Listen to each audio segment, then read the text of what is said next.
ওসমান হাদি তো এখন নেই, ওসমান হাদির স্ত্রীকে আমি বিয়ে করতে চাই। তার ছেলে আমাকে আব্বু বলবে।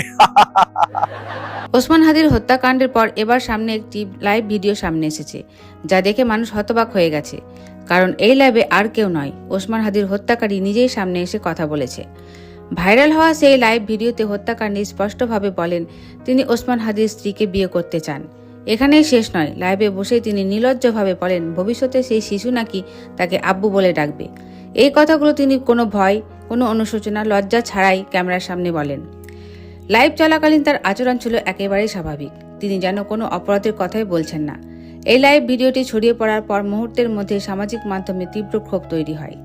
মানুষ প্রশ্ন তুলছেন, একজন মানুষ কতটা নির্লজ্জ হলে একজন নিহত ব্যক্তির স্ত্রী ও শিশুকে নিয়ে প্রকাশ্যে এমন কথা বলতে পারে। অনেকেই বলছেন এই লাইভ শুধু একটি বক্তব্য নয়, এটি সমাজের মানসিক অবক্ষয়ের ভয়ঙ্কর উদাহরণ।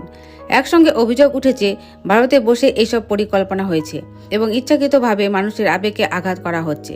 লাইভে বলা হয়েছে এরপর থেকে গুঞ্জন, নেক্সট টার্গেট নাকি হাসনাত। ভিডিও কমেন্টে ক্ষুব্ধ মানুষ শাস্তির দাবি চাইছেন এবং বলছেন এবং বক্তব্যের বিরুদ্ধে কঠোর ব্যবস্থা নেওয়া জরুরি।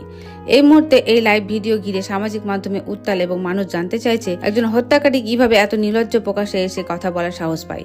আপনার মতামত কমেন্টে জানান। ধন্যবাদ।